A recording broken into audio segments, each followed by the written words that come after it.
Keanu Reeves walked into Secret Service headquarters expecting a routine meeting. What he uncovered instead was a secret so dangerous it could destroy the nation. Trusted leaders were betraying their own people, and time was running out. Would he risk everything to expose the truth, or stay silent and watch the world fall apart? Before we continue this incredible story, let us know where you're watching from. If you enjoy stories like this, subscribe to the channel, because tomorrow we have another inspiring story you won't want to miss. Keanu Reeves had always believed in keeping his promises. Whether it was showing up on set before dawn or visiting a children's hospital without anyone knowing, he did what he said he would. For years, he quietly donated to charities, funded scholarships, and supported causes that no one else in Hollywood seemed to notice. But this was different. This wasn't about charity. This was about something bigger, something dangerous. It started with a letter. A single envelope slipped through a private channel, no return address, no name, just 2 sentences scrawled in tight, precise handwriting. "The country is in danger. We need someone we can trust." Most people would have dismissed it. Keanu didn't. Something about those words clung to him in a way he couldn't explain. They felt heavy, real, like a weight that had suddenly settled on his shoulders. He couldn't ignore it. Within 24 hours, he canceled a film shoot and quietly boarded a red-eye flight from Los Angeles to Washington, D.C. No assistance, no entourage, just a backpack, a change of clothes, and his motorcycle helmet tucked under his arm. He didn't tell anyone where he was going, not even his closest friends. The fewer people who knew, the better. He arrived before sunrise. The capital was waking up under a gray sky, traffic slowly building as government workers and lobbyists poured into the heart of American power. Keanu kept his head down as he walked toward the address scrawled at the bottom of the letter. 950 H Street, NW, Secret Service Headquarters.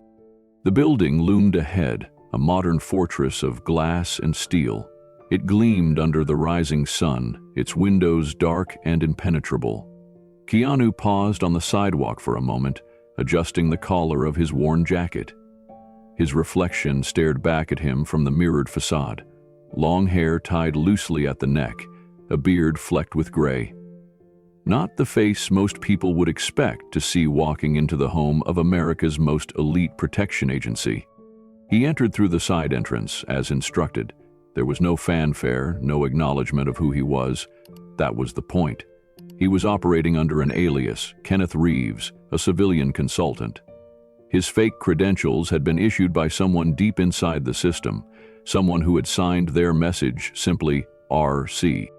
Inside, everything was cold. Polished floors, white walls, the faint smell of antiseptic and strong coffee.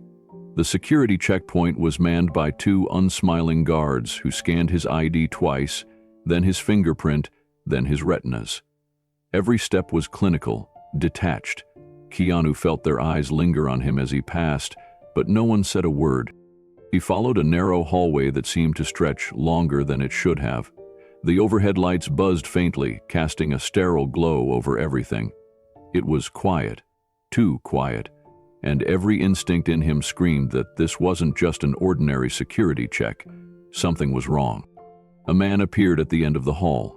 He was dressed in the standard black suit and earpiece, but his face was tense, his expression unreadable. He motioned for Keanu to follow him without a word. They walked in silence through a maze of corridors, past glass-walled conference rooms and sealed doors with blinking red lights. Keanu counted 3 armed guards stationed at various points. No one made eye contact. Finally, they reached a door marked C-17. The man swiped his badge and pressed his thumb against a scanner.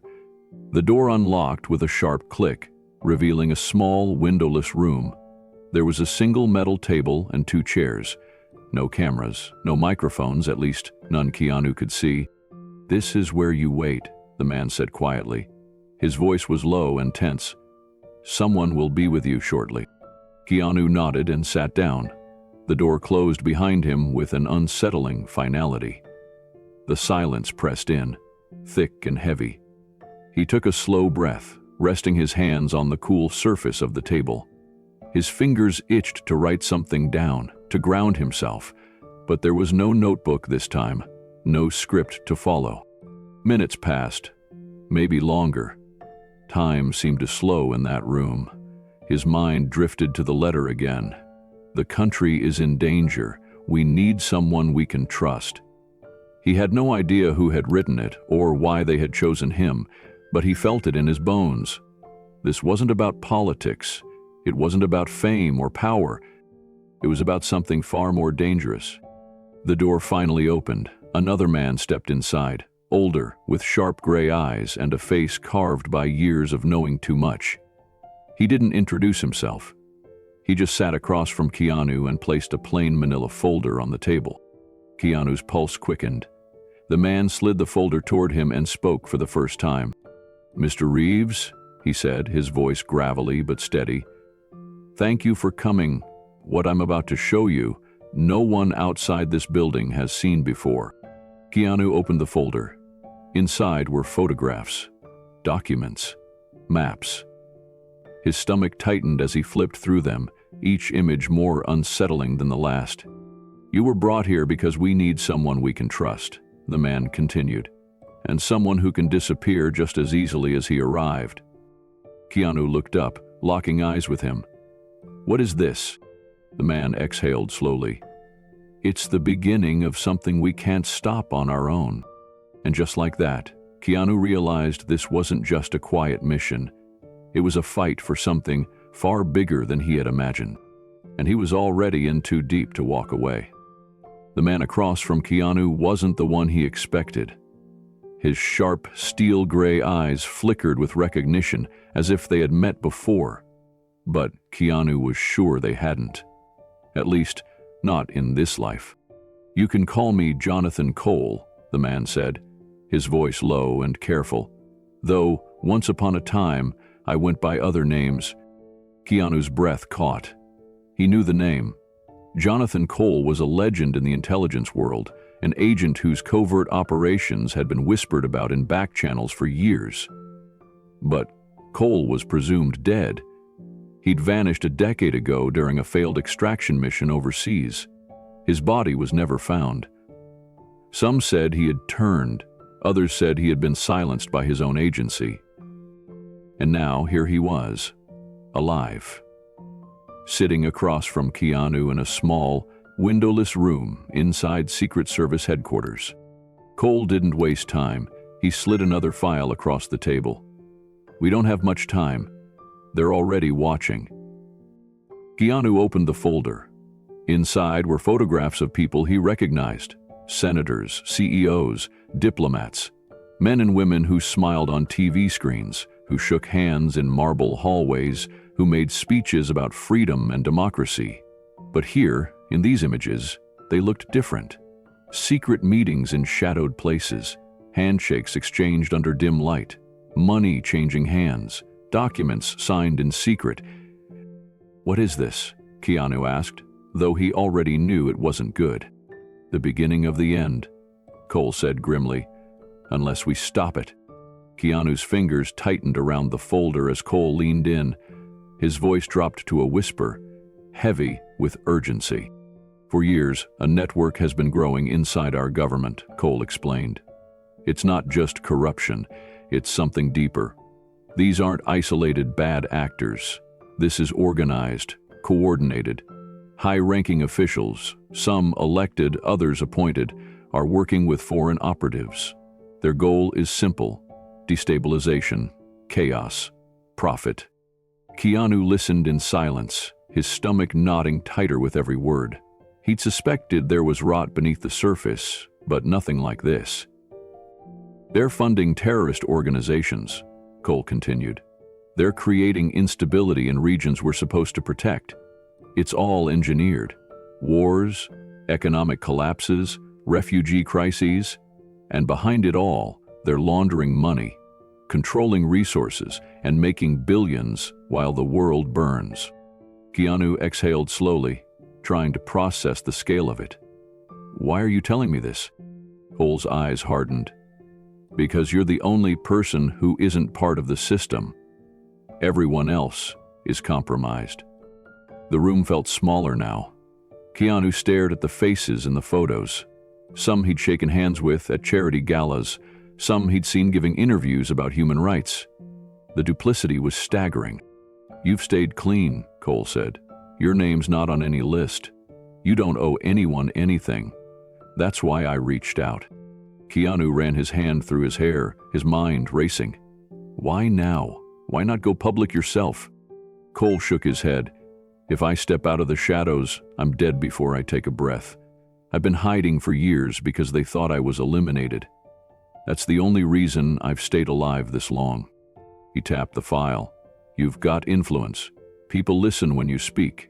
But more importantly, you can move where they can't predict." Keanu closed the folder and set it down slowly. "What exactly do you need me to do?" Cole's gaze held his. "Expose them. Get this evidence to someone who can run with it. Someone outside the government, outside the traditional channels.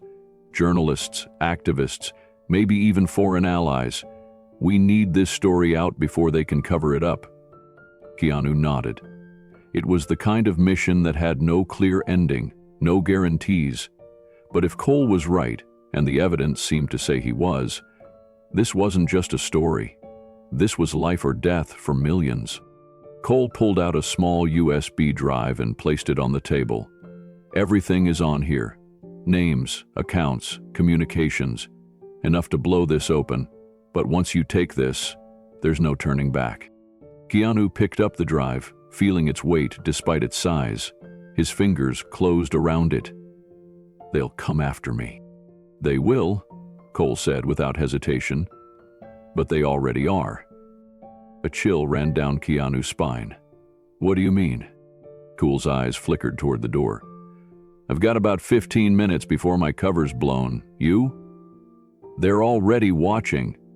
You weren't supposed to make it through security." Keanu's jaw clenched. "So why am I here?" "Because I made sure you were," Cole said simply. "And because they want to see who you're talking to before they move." Keanu's heartbeat quickened. He stood slowly, slipping the drive into the inner pocket of his jacket. "What's next?" Cole stood too, moving with the quiet efficiency of a man who'd lived through too many firefights. "You leave through the east exit. Don't look back. There's a motorcycle waiting. Keys in the ignition. Take it, ride west, and don't stop until you're off the grid." Keanu nodded, but something was still gnawing at him. "Why me, Cole?" "Really?" For the first time, Cole smiled, just barely. "Because you're the kind of man they never saw coming. Quiet, careful, relentless. You're not part of their world, but you understand it better than most. And because you've spent your life standing up when no one else would." Keanu's throat tightened. He wasn't used to speeches. He was used to action. "Where will you go?" Cole's expression darkened. "Doesn't matter. I've played my part. Now it's yours." Before Keanu could respond, the room's intercom crackled to life. "Agent Cole, report to briefing room 4. Cole's face hardened. "Go. Now." Keanu moved without hesitation, out the door, down the hall, retracing his steps through the sterile corridors. But now, there were more eyes on him. Guards watched him too closely. Agents whispered into radios. The air vibrated with tension. He pushed through the east exit and stepped into the blinding light of morning. There, just as Cole promised, was a black Ducati motorcycle, parked at the curb with the engine idling. He swung his leg over the seat, twisted the throttle, and peeled away from the curb. Behind him, inside that building, Cole was either buying him time or already gone. As he rode, Keanu's mind replayed everything he'd just seen. The faces in the photos, the documents linking American officials to foreign terrorists, the web of lies that stretched across governments and continents. And now, he held the key to exposing it all. But he knew better than to think this would be easy. Someone was already following. He could feel them. The rumble of tires behind him, the flicker of black SUVs in his mirrors. They wouldn't wait long to make their move. Keanu gripped the handlebars tighter, weaving through traffic as the city blurred around him. The conspiracy was real, the evidence was damning, and now he was the target. But he wasn't afraid. He was ready, and he wouldn't stop until the truth came to light. The motorcycle's engine purred beneath him as Keanu weaved through the streets of Washington, D.C., his mind racing faster than the machine. His grip tightened on the handlebars with every turn. He had no map, no destination, only the instructions Cole had given him and the USB drive burning like a live wire inside his jacket pocket. He didn't stop until the monuments and marble buildings gave way to older, quieter streets. A safe house, Cole had said. Nondescript, empty, waiting. But even as Keanu killed the engine and dismounted, his instinct screamed that eyes were on him. He scanned the street. No obvious tails. Still, the hairs on the back of his neck stood at full attention. Inside the safe house, Cole was waiting. He moved like a shadow across the room, drawing the blinds shut as Keanu entered. There was no small talk. "Did anyone follow?" Cole asked. Keanu shook his head, but didn't sit down. "No, but someone will. They're watching everything." Cole nodded grimly. "Then we move fast." They powered up a battered laptop. Cole connected the USB drive. The screen lit up with files, thousands of them. Financial transactions, surveillance footage, phone records, and classified intelligence reports. Enough evidence to take down the network if they could get it into the right hands. But they both knew this was more than an expose. "It's not just the politicians," Cole muttered as he scrolled. "It's corporations, defense contractors, even charities. They've all been funneling money, weapons, and information, destabilizing entire regions. Manufacturing wars." Keanu read through the reports. His chest tightened with each revelation. He had traveled to many of these countries on humanitarian missions, visiting refugee camps and supporting peace initiatives.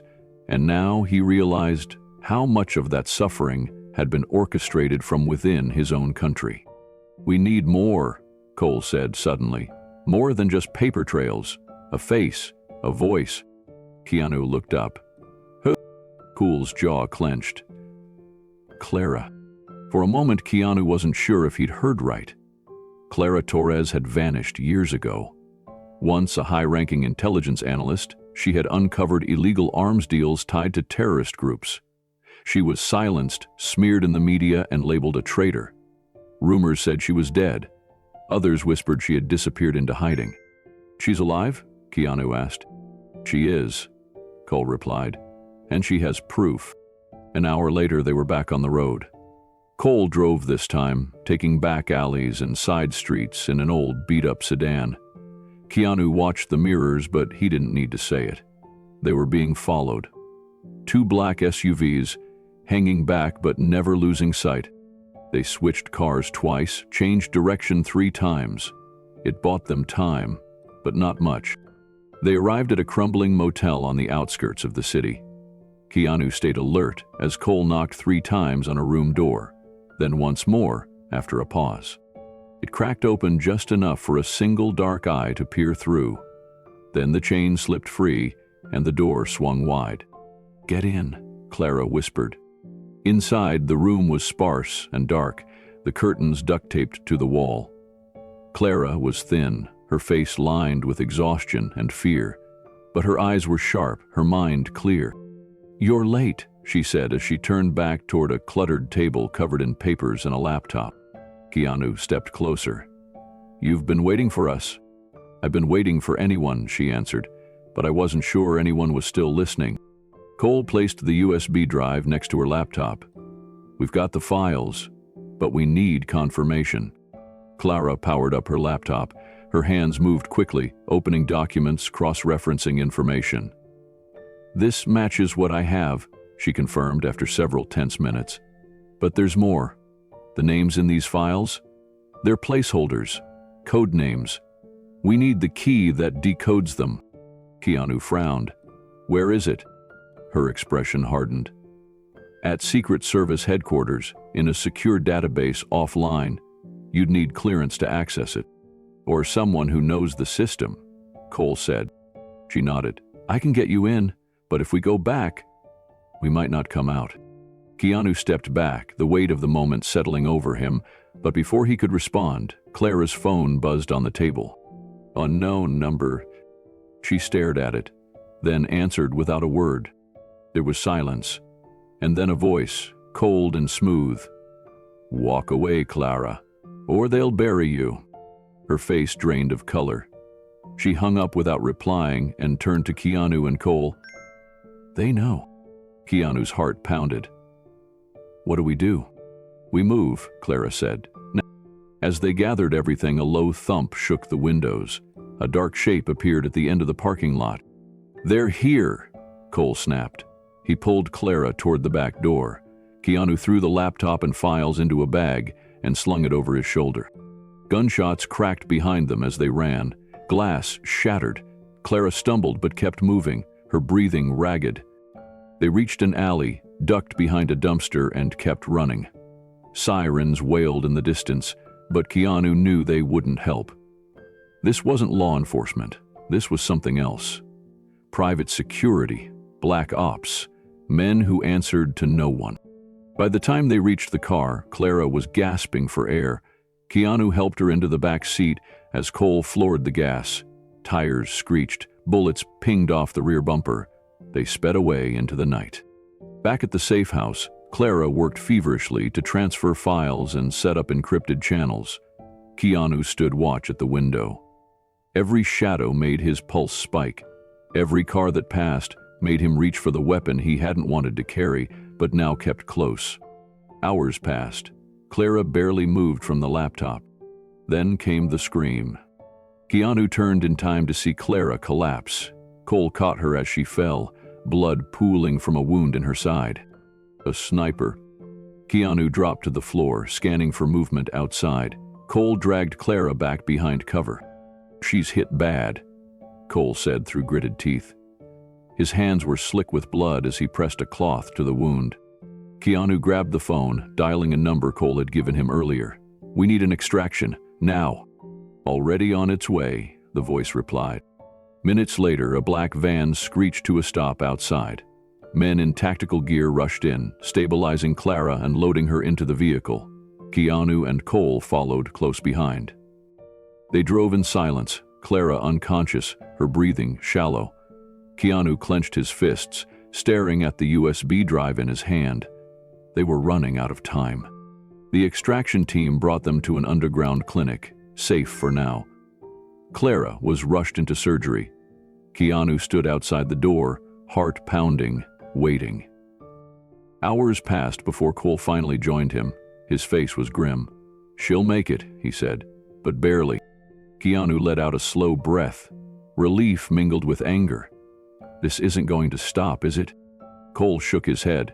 No, but we're closer than we've ever been. They had the files. They had Clara's testimony. But they still needed the decryption key. And time was slipping through their fingers. Keanu stood there for a long moment, his reflection in the clinic window staring back at him. Tired, determined, changed. He thought of the message Clara had received. Walk away or they'll bury you. He thought of what Cole had said. Once you take this, there's no turning back. And he realized he had passed that point a long time ago. We finish this, Keanu said. Cole nodded. We finish it. As dawn broke over the city, Keanu stepped out into the cold air, his mind already racing with the next move. They were walking into a dangerous game, but he was no stranger to playing against the odds. And this time, he wasn't playing to survive. He was playing to win. The early morning air was cold, but Keanu's thoughts burned hot. He stood on the rooftop of the safe house, scanning the horizon as the city stirred awake. Somewhere beyond the gleaming monuments and polished marble buildings, the conspiracy that Clara and Cole had uncovered was still moving. Silently, efficiently, dangerously. Every moment they delayed, the threat grew closer. Inside the safe house, Clara rested under heavy sedation. The surgery had stabilized her, but the damage was severe. Keanu knew they wouldn't have many more chances to act before those responsible came back to finish what they'd started. Cole's haunted expression said it all. Time was running out. Keanu turned from the window and went to work.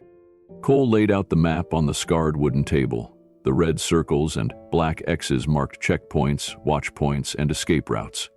Keanu's fingers traced each route carefully, memorizing them. "We need to get the files out," Cole said, his voice low. "If we wait any longer, they'll scrub us from existence." "I know," Keanu replied. His voice was steady, but there was a steel edge to it now. "That's why we're not waiting." He tapped a spot on the map.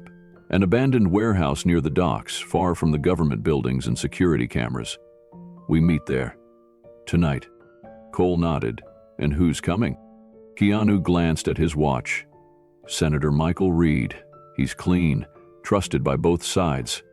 If anyone can get this into the right hands, it's him." "And the press?" Cole asked. "They'll be there," Keanu said.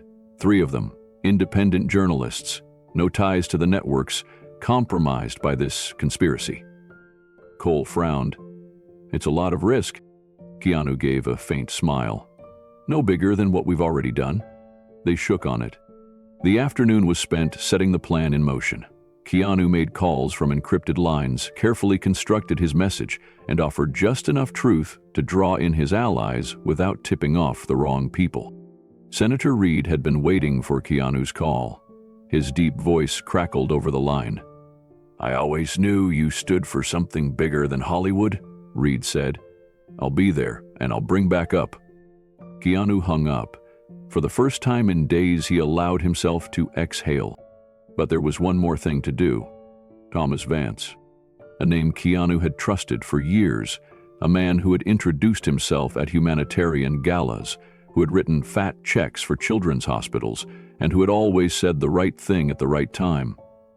Vance was a high-ranking official inside Homeland Security. If he was part of this conspiracy, they were in more danger than they knew. Keanu walked into the government building under his alias, credentials forged by Cole's contacts.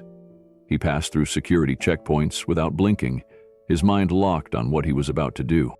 Vance's office was at the end of the hall. Large windows framed the Capitol in the distance. The man behind the desk looked every bit the part, polished, composed, professional. "Keanu," Vance said with a warm smile. "Or is it John Cooper today?" Keanu kept his expression neutral. "We need to talk." Vance gestured to the chair across from him. "So, Keanu sat but didn't lean back. He studied Vance's face carefully, looking for the cracks beneath the surface. "I know about the funding channels," Keanu said quietly. "The front companies, the arms shipments. I know who's involved." Vance chuckled softly. "You've been reading too many spy novels." "You're a part of it," Keanu said, his tone harder now. "You've been helping them." Vance's smile didn't change, but his eyes lost their warmth. "Do you have proof?" Keanu leaned forward. "I will." For a long moment, Vance said nothing. Then he sighed and rose from his chair. "You always were the hero type." Keanu stood slowly. "This isn't a movie." "No," Vance said, "but it's still about who controls the story." They stared at each other for a moment longer before Keanu turned and walked out. He had his answer. He didn't need a confession. He'd seen it in Vance's eyes. The man was compromised, and now he knew Keanu was coming for him. That night, Keanu, Cole, and Clara arrived at the warehouse an hour early. Clara insisted on coming despite her injuries. She had information that no one else could explain. Passwords, codes, and verification data they needed. Keanu kept a close eye on her. She was pale, her movements slow, but her mind was as sharp as ever. By the time Senator Reed and the journalists arrived, the place was locked down. Keanu greeted Reed with a firm handshake. "You're sure we're not being watched?" Reed asked. Keanu nodded. "For now." They laid out the files and data drives on an old table in the center of the room. The journalists, 2 men and a woman, worked quickly. photographing documents, copying files, verifying sources. "This is enough to bring down half the government," one whispered. "No," Keanu said quietly. "It's enough to save it." The plan was to leave in separate vehicles, staggered in time and route, each carrying a portion of the evidence. But they never got the chance. The first sign was the soft crack of a silenced gunshot. A bullet tore through the shoulder of one of the journalists, spinning him to the ground. Chaos erupted. Keanu grabbed Clara and shoved her behind a stack of crates. Cole returned fire, his sidearm barking in the night. Reed dove for cover, dragging the wounded journalist with him. Keanu moved like muscle memory. Years of action scenes had trained his body, and now those skills meant survival. He ducked low, weaving between crates, closing in on the gunmen. They were professionals. Tactical gear, suppressed weapons, night vision. But Keanu had something they didn't. Resolve. He took one down with a brutal strike to the throat, grabbing the man's weapon as he fell. Cole followed his lead, laying down cover fire as Keanu pushed forward. The van they'd prepared for the journalists was already in flames. "We're cut off," Cole shouted. Keanu made a snap decision. Plan B. They moved as one. Cole and Reed gathered the files. Clara carried the laptop. Keanu took point, clearing the exit with controlled bursts of fire. He didn't hesitate. He couldn't. They reached the back exit just as a second wave of attackers closed in. "Go," Keanu shouted. "I'll hold them." Clara grabbed his arm. "You can't stay." Keanu forced a small, tired smile. "I can. I've been doing this a long time." And then he did something he never wanted to do. He removed his mask. He dropped the alias, dropped the cover. He was Keanu Reeves. And it was time everyone knew. As the attackers breached the exit, Keanu stepped into the light. His face visible. His identity no longer hidden. "Keanu Reeves?" one of the gunmen blurted. Keanu raised his weapon. "That's right." The distraction bought Clara and the others time to escape. Keanu moved with precision, disabling 2 more attackers before ducking into the shadows. Hours later, they regrouped at a secondary location, a basement below an old church. Reed and the journalists were shaken but alive. Clara was exhausted, but her files were intact. Keanu's clothes were torn, his knuckles bloodied, but his eyes burned with purpose. "It's time," he said. "We go public." Cole nodded. "There's no turning back now." "I'm not trying to," Keanu replied. They made their call, a live stream scheduled for dawn.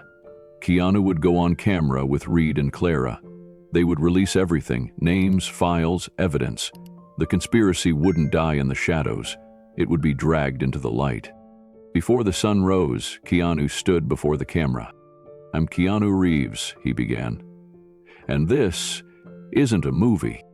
He laid it all out. The network of corruption, the stolen funds, the politicians and corporations who had sold out their country for power, the assassinations, the sabotage, the lies. And then he said the words that would change everything. "We are not afraid." He looked straight into the camera. "And neither should you be." The video went live. Within minutes, it was everywhere. Keanu Reeves had taken the fight public, and the world was watching. The night air in Washington, D.C. was heavy with anticipation. The city's gleaming monuments stood like silent witnesses to a history that had seen triumph and betrayal. But tonight, something different was about to happen. Tonight, Keanu Reeves was ready to do what few dared: stand in front of the world and reveal a truth that could change everything. Inside the old theater, chosen for its secure, private location, Keanu stood in the wings, adjusting the lapel mic clipped to his collar. The room beyond the curtain was filled with people he had personally vetted. Journalists who had risked their lives for the truth, whistleblowers who had everything to lose, and Senator Michael Reed, a man who still believed integrity could save a nation. Cole stood beside him, silent and focused. He was scanning the room, ensuring every exit was secure, every seat filled with someone who could be trusted. Clara sat nearby, laptop open, fingers flying over the keys as she queued up the data sets they would release to the world. Her face was pale, but her eyes were fierce. Keanu took a slow breath. "Once we start," he said quietly to Cole, "there's no going back." Cole nodded. "That's why we're here." The cameras were rolling, live feeds were set up, broadcasting to millions worldwide. Independent news outlets, encrypted social media channels, and underground networks were all tuned in. Keanu Reeves was about to deliver a message not as an actor, but as a citizen willing to stand in the fire. He stepped forward into the light. His face was calm, his voice steady. "My name is Keanu Reeves," he began, his gaze sweeping the audience. "But tonight, that's not what matters. What matters is the truth. And the truth is, we've all been lied to." He paused, letting the words settle. There was no script, no rehearsed lines, just honesty. For months, a network of powerful individuals, politicians, corporate leaders, and foreign agents, have conspired to undermine this nation. They have funneled money to terrorist groups, sabotaged government operations, and betrayed every oath they ever took. And they have done it all while smiling at cameras and shaking hands with our leaders. Keanu glanced toward Clara. She tapped a key and the screen behind him lit up. Names, faces, documents, wire transfers. It was undeniable proof. "These," Keanu said, his voice growing harder, "are the people who have traded our security for their own power." The room was silent, except for the steady clicks of cameras and the occasional gasp from the journalists as they absorbed the scope of what they were seeing. And then the door opened. Thomas Vance. He strode into the room with practiced calm, wearing his trademark dark suit and disarming smile. He made no effort to hide the fact that he was armed. Flanked by two men in black, he walked straight to the front of the room and took a position near the stage. "Keanu," Vance said smoothly, "this is disappointing." Keanu didn't flinch. "I'm not here for your approval." Vance looked out at the crowd. "You're making a mistake," he said. "These so-called facts are fabricated. This is nothing more than a smear campaign by a man who's out of his depth." Murmurs rippled through the crowd. A few people lowered their cameras. Doubt flickered across the faces of some of the journalists. That was Vance's power. He sowed doubt with ease. But Keanu didn't let him have the final word. "I know what you are," Keanu said, his voice steady. "And soon, so will the rest of the world." He nodded to Clara. She pulled up a video clip. Grainy footage, but clear enough. Vance in a private meeting with known operatives, exchanging documents and cash. Vance's jaw tightened, but he didn't break. "Deep fakes," he sneered. "Convenient lies." And then Cole stepped forward. "You want to tell them about Istanbul?" Cole asked. His voice was low but carried across the room. "You want to explain how you signed off on the operation that got 4 agents killed and funneled weapons to our enemies?" For the first time, Vance's composure slipped. "There's more," Clara said. She keyed up another file, an email chain, Vance orders, his signature, irrefutable. But even then, he fought back. "You think this will stop them?" Vance snarled. "You're fools. You've just lit the fuse on something you can't control." And that's when chaos erupted. The back doors burst open and armed agents flooded in. Half of them wore Homeland Security badges, the other half black tactical gear with no insignias. Their weapons were raised. Confusion reigned. "Everyone down," one of the loyal agents shouted. "Drop your weapons." But the opposing side wasn't here to surrender. Shots rang out. Journalists dove for cover. Clara scrambled under the table, clutching the hard drives. Cole shielded Senator Reed as bullets slammed into the stage backdrop. Keanu stood his ground. "Broadcast it," he shouted to Clara. "Now." With shaking hands, Clara hit the final command. The video feed split to multiple screens across the world. The firefight, the faces of the men attacking innocent civilians. The truth laid bare in real time. For the first time, the public saw the conspiracy exposed in blood and fear. Keanu stepped forward, lifting his hands. "Stop," he commanded. And to everyone's shock, several of the armed agents lowered their weapons. "We're live," Keanu said, turning slowly so everyone could see his face. "The world is watching. This ends now." The room froze. No one wanted to be the one seen killing Keanu Reeves in front of millions of viewers. Vance made his move. He lunged for Clara, aiming to grab the drives. Cole intercepted him, tackling him hard to the floor. They grappled, but Cole was stronger. He slammed Vance's head into the ground once, twice, until he stopped moving. Keanu moved to help Clara, lifting her to her feet. Her eyes were wide with shock, but clear with purpose. "It's done," she whispered. "No," Keanu said softly. "Now it starts." Minutes later, the room was secured. Loyal agents had taken control, arresting Vance's men and securing the evidence. Senator Reed took the podium, his voice steady as he addressed the nation. Keanu stood beside him, battered but unbowed. "We have seen darkness," Reed said, "but we have also seen courage. The courage of whistleblowers, of journalists, of citizens who refuse to be silent." And then he turned to Keanu, and of a man who didn't have to be here, but chose to stand with us anyway. Keanu met his gaze. "We all have a choice," he said quietly. "This was mine." The broadcast ended, but the movement had only begun. Across the world, people took to the streets, demanding justice, demanding accountability. The files were downloaded millions of times within hours. Investigations launched. Arrests followed. But Keanu didn't stay for the victory lap. Later that night, he stood outside the theater, looking up at the stars. Cole approached him quietly. "You did it," Cole said. "We did it," Keanu corrected. "What now?" Keanu gave a faint smile. "Now I go back to who I was." Cole chuckled. "You'll never be just an actor again." Keanu's smile faded, but his eyes stayed soft. "Maybe not, but I was never just anything." He swung his leg over his motorcycle, the engine rumbling to life. As he rode into the night, his message lingered behind him. A message of truth, courage, and quiet leadership. The world had changed, and Keanu Reeves had led the charge. The days that followed the showdown at the theater felt surreal. The footage of Keanu Reeves standing firm, unarmed, between two factions of armed agents had flooded every news outlet, social media channel, and public conversation around the world. It wasn't just the face of a famous actor caught in the middle of a conspiracy. It was the symbol of a man who had stepped beyond fame, beyond comfort, and chosen to stand for something greater. The world took notice. By sunrise the next day, governments from across the globe issued formal statements. Several allied nations pledged to launch independent investigations into similar corruption scandals.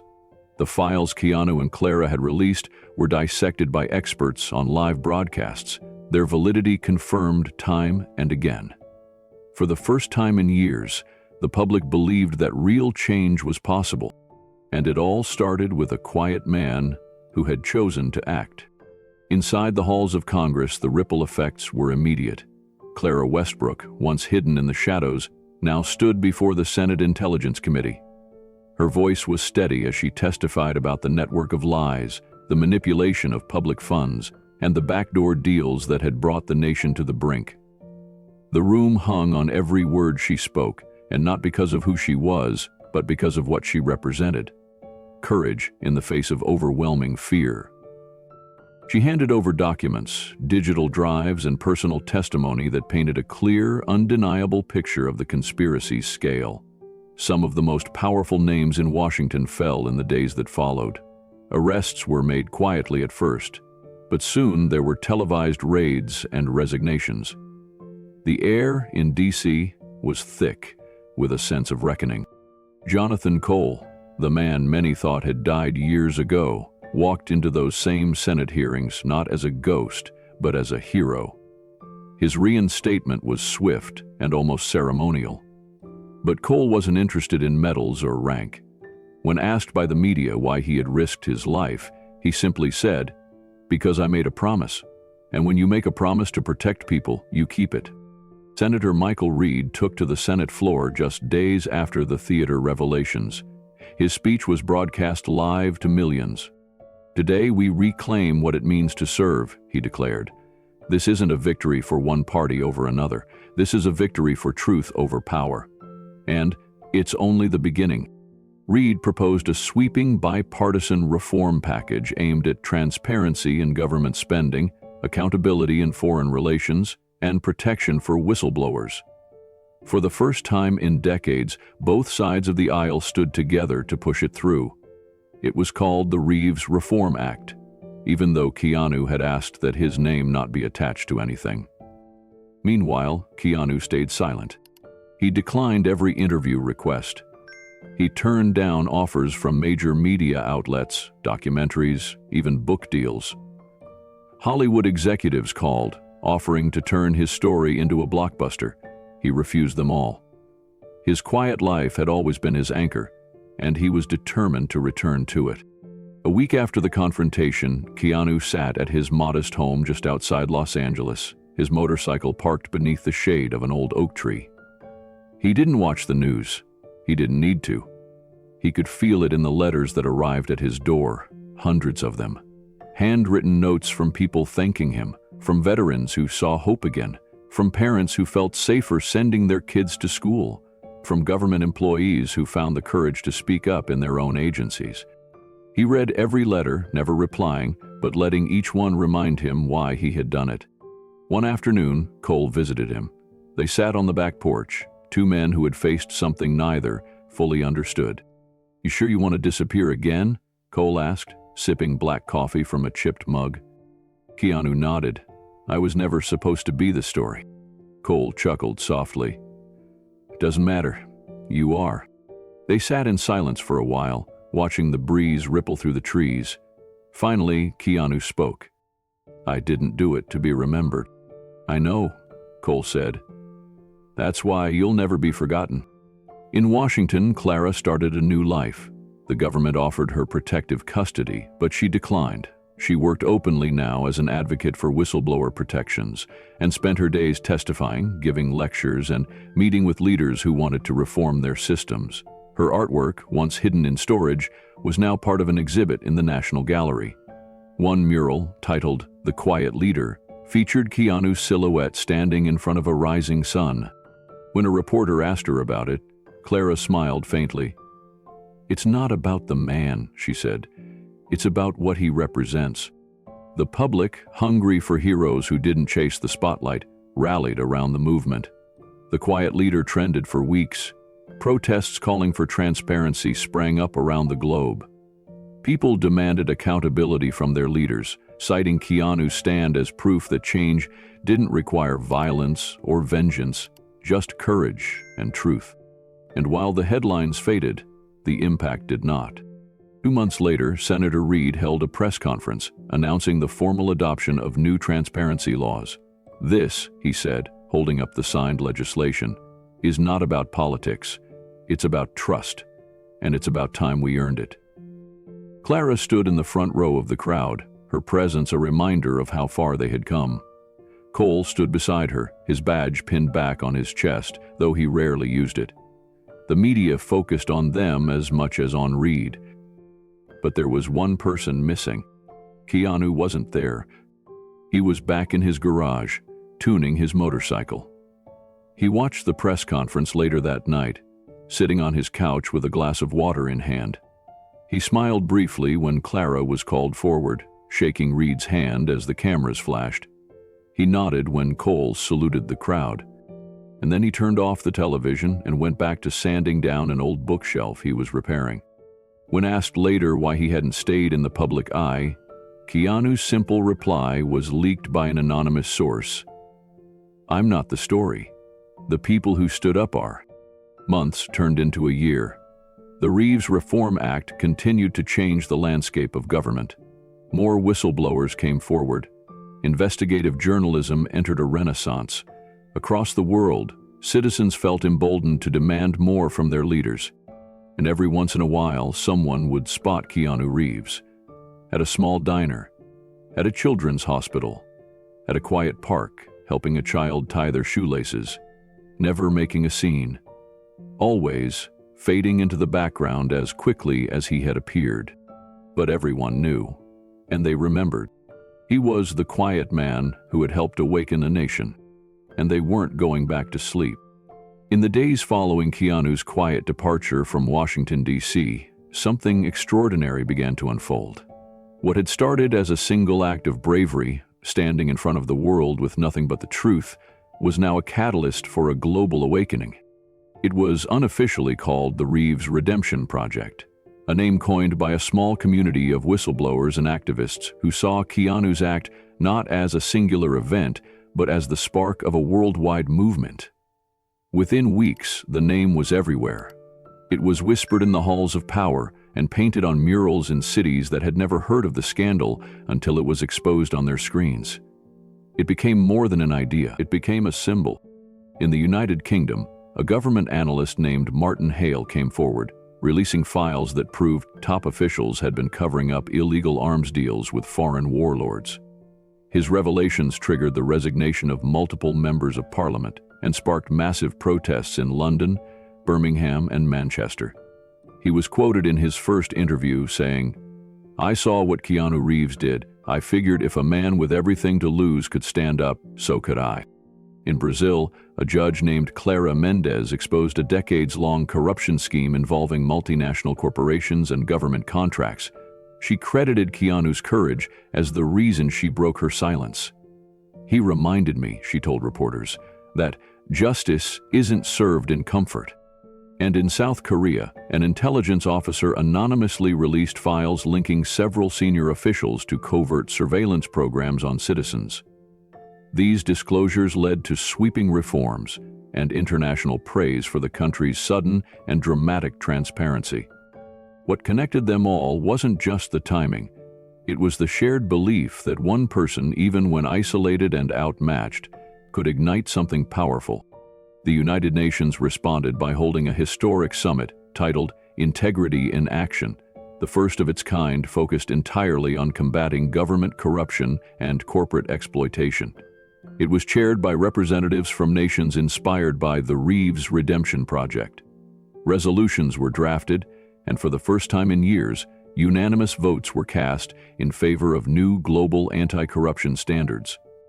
Journalists from around the world convened, forming an alliance of independent media outlets committed to exposing injustice and protecting truth-tellers. They cited Keanu's public stand as the proof that their work mattered, that it could move the world. Back in the United States, the Reeves Reform Act continued to ripple through Congress.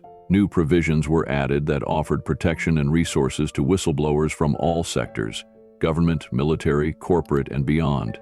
Clara Westbrook led a new nonprofit, the Quiet Courage Initiative, which worked with Cole and other reinstated agents to train advocates and ensure the safe reporting of misconduct. But it wasn't just in laws and headlines that the impact was felt. In Washington, D.C., an artist named Emmanuel Rivera painted a mural on the side of an old government building. The image was simple yet profound. Keanu Reeves, standing tall in his worn leather jacket, staring into the distance. Behind him, sunlight broke through storm clouds, and below his figure were 4 words that would be quoted for years. "No man, one truth." The mural became a pilgrimage site. Veterans left medals beneath it. Children drew their own versions on sidewalks nearby. It became more than an homage to one man. It became a beacon for what was possible when someone chose courage over silence. But as the world turned toward change, Keanu Reeves quietly stepped away from the spotlight. No farewell speech, no public appearance, no grand announcement. He vanished. Rumors swirled in his absence. Some said he was living on a remote farm in Montana. Others claimed to have seen him boarding humanitarian flights bound for war-torn regions in Africa. A grainy photo surfaced on social media of a man who looked like Keanu unloading food crates from a truck in a refugee camp. Another post described a man repairing bikes for children in a devastated village in Ukraine. None of it was confirmed, and Keanu never corrected the stories. The people he helped never spoke to reporters. But word of his quiet kindness spread anyway, whispered from one grateful community to the next. Some called him the ghost philanthropist. Others simply referred to him as the quiet man. Meanwhile, the conspiracy he had helped expose began to crumble in real time. Thomas Vance, the former high-ranking official and secret linchpin of the conspiracy, was sentenced to life imprisonment after a landmark trial. The court proceedings were broadcast live to a global audience. Viewers watched as evidence painstakingly collected by Keanu, Cole, and Clara was laid bare for the world to see. It wasn't just a conviction, it was a reckoning. One by one, other conspirators were arrested. Bankers, defense contractors, lobbyists, and government officials were stripped of their power and sentenced. Some fled, only to be found and extradited back to face trial. Others took plea deals, offering critical intelligence that unraveled more layers of the global network. As the network fell apart, peace talks began in regions long destabilized by corruption and covert manipulation. Countries where war had been profitable for decades now found themselves free to negotiate their futures without outside interference. And as systems once poisoned by secrecy and greed healed, something else took root. Trust.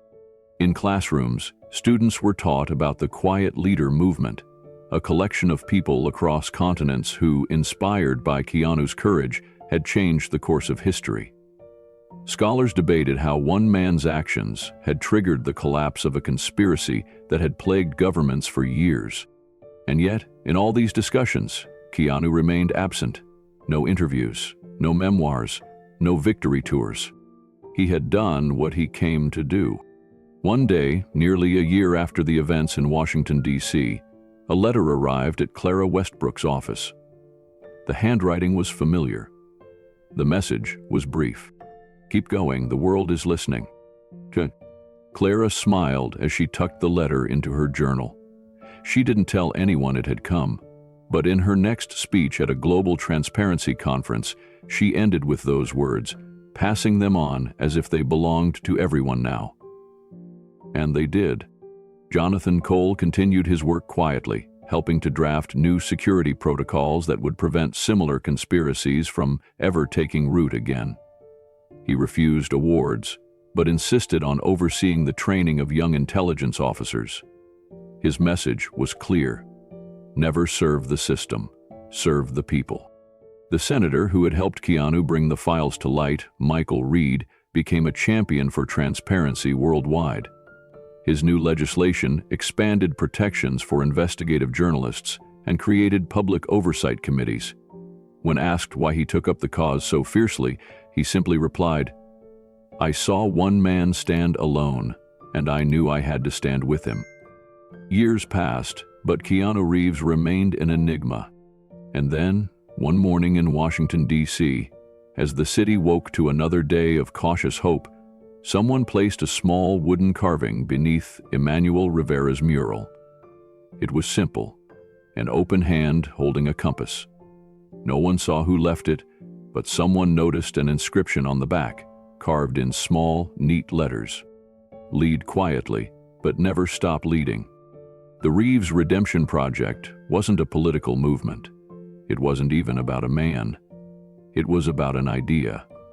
That truth mattered, and that silence in the face of injustice was no longer an option. And though Keanu Reeves had disappeared from public view, the world he left behind was no longer the same. Because one man, armed with nothing but truth and courage, had proved that even in the quietest moments, the world can be changed forever.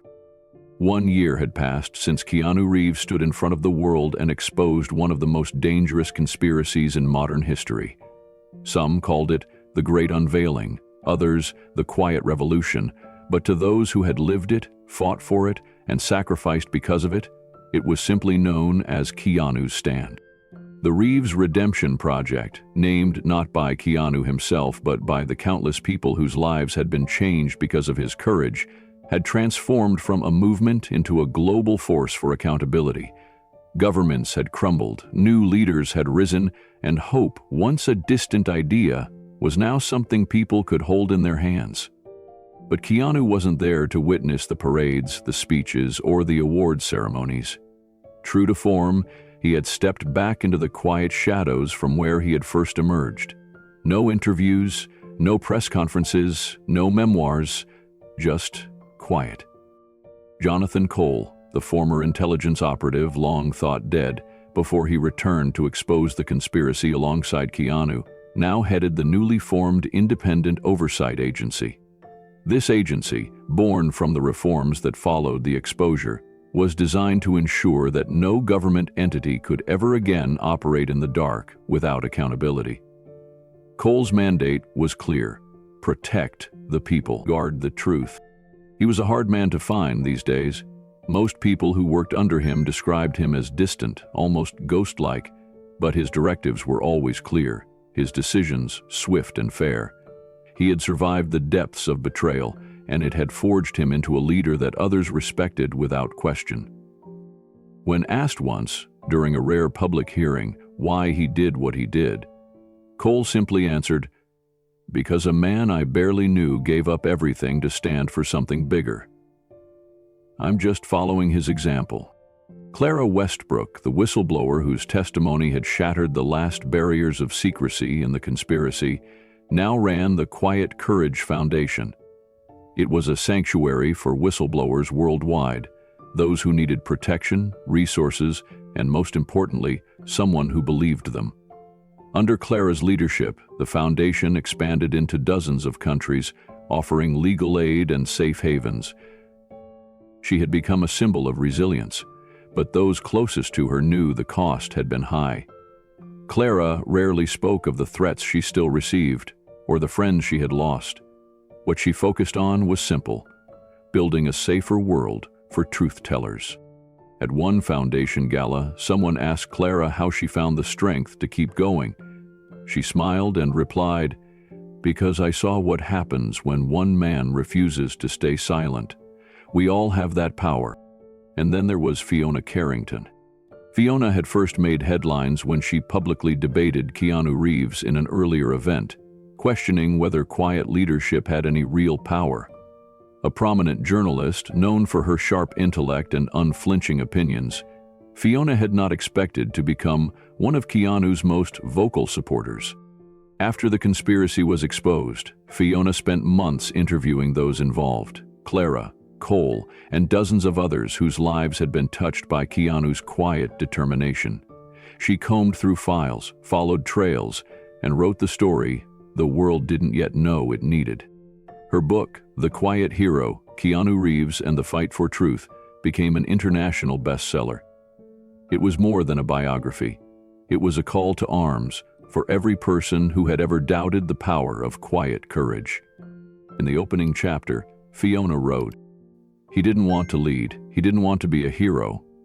But in a world desperate for someone to believe in, Keanu Reeves gave us exactly what we needed. Hope. The kind you can trust." But where was Keanu? Some thought he had returned to Hollywood, slipping back into acting under an alias. Others swore they saw him at refugee camps and disaster zones around the world. And there were stories, always whispered, about a man who never gave his name but always left behind kindness. And then, one crisp spring morning in Central Park, New York, someone saw him. He was crouched down on the pathway tying a little boy's shoelace. No cameras, no security, no crowd. Just a simple, quiet act of kindness. The boy's mother, recognizing him immediately, whispered, "Are you?" Keanu looked up with a small, gentle smile. "Just helping." And then he stood, giving the boy a pat on the shoulder before walking away. He didn't pose for pictures. He didn't leave his name. He just kept walking. The woman later told the story to a journalist, and soon it became another thread in the legend of Keanu Reeves. A man who had stood before the world and changed everything, and then quietly walked away to live a life of service no one could track. As the world tried to move forward from the shadows of corruption, Keanu's legacy continued to ripple through every level of society. New laws, new movements, a new kind of leadership. People called it quiet leadership, It wasn't about taking center stage or demanding attention. It was about doing what was right, even when no one was watching. Especially when no one was watching. One evening, as the sun dipped low over the horizon, a rumble echoed down a quiet road in the American Midwest. A lone motorcycle tore through the fading light, its rider dressed in simple gear, a helmet hiding his face. He didn't speed, he didn't wave, he just rode. Some said it was Keanu. Others said it was just another traveler on a long, empty road. But those who believed, those who had seen his example, knew better. Somewhere out there, Keanu Reeves was still living by the code that had defined his actions from the very beginning. Quiet strength, relentless integrity, and a heart dedicated to helping those in need. As Fiona Carrington closed the last chapter of her book, she wrote these words: "The world doesn't need more heroes and capes. It needs more people like Keanu Reeves, those who fight for truth quietly and who walk away expecting nothing in return. That's the kind of legacy that changes everything." And in the years that followed, generations of leaders, teachers, and citizens would point to Keanu Reeves as proof that the quietest voices can make the biggest impact. One man, one truth, and a world forever changed.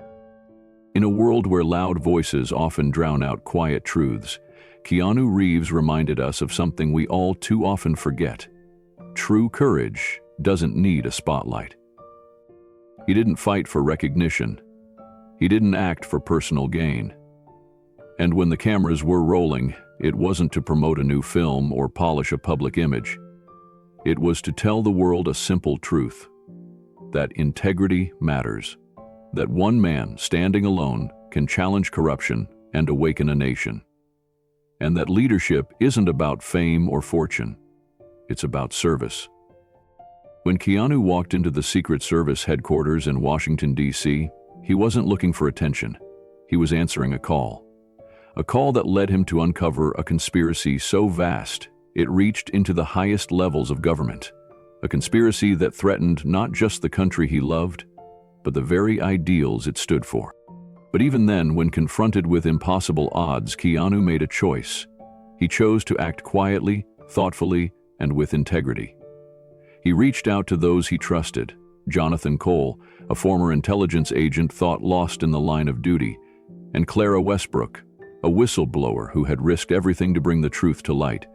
Together, they formed a bond rooted in one unshakable belief: when you stand for the truth, you are never truly alone. For those who haven't followed our previous stories, Jonathan Cole was a man whose career and life were nearly destroyed by the very conspiracy he helped expose. Thought to have perished on a covert mission, he lived in the shadows for years before Keanu's quiet courage gave him a reason to step into the light again. Clara Westbrook, once silenced by fear, found her voice through Keanu's example. Today, she runs a global foundation protecting others who dare to speak the truth. And Keanu? He simply walked away from the headlines. He turned down interviews. He refused to profit from the chaos he helped untangle. Instead, he returned to his life of quiet generosity, offering kindness where it was needed most, never seeking praise for the lives he changed along the way. 1 year later, the legacy of Keanu's stand continues to ripple across the world. Leaders reference the Reeves Redemption Project, a movement sparked by his courage, as the blueprint for a new era of transparency and accountability. Laws have been rewritten. Whistleblowers are no longer outcasts, but are now protected voices for change.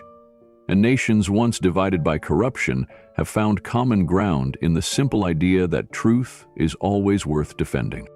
But perhaps Keanu's greatest lesson wasn't found in courtrooms or congressional hearings.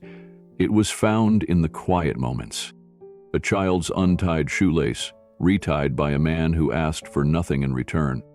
A mural in Washington, D.C. painted not in celebration of a hero, but as a tribute to hope. The words beneath it read, "Oh man, one truth." That was all it took. And it makes you wonder, how many leaders have we overlooked because they weren't the loudest voice in the room? How many heroes have walked among us unnoticed because they didn't ask for credit? And how many times have we missed the chance to stand for something greater because we believed one voice wasn't enough? Keanu proved it is. One voice can change everything. One choice can inspire millions. And one quiet act of leadership can reshape the future. As we bring this incredible story to a close, I'd like to invite you to reflect. Have you ever witnessed quiet leadership like Keanu's? Maybe it was a teacher who believed in you when no one else did. Maybe it was a friend who stood by your side in silence when you needed them most. Or maybe it's your own quiet strength that has carried someone through their darkest moment. We'd love to hear your story. Share your thoughts in the comments below. Let's honor those quiet leaders who inspire us, even when they go unnoticed. And if you believe one voice can change the world, I invite you to take a simple step. Like this video, share Keanu's incredible story with someone who needs to hear it today. And don't forget to subscribe for more inspiring stories of courage, compassion, and quiet leadership. Because somewhere out there, someone's waiting for a reminder that integrity still matters, that one person can make a difference, and that, like Keanu Reeves, we all have the power to stand quietly, but stand strong. Thank you for watching. We'll see you in the next story.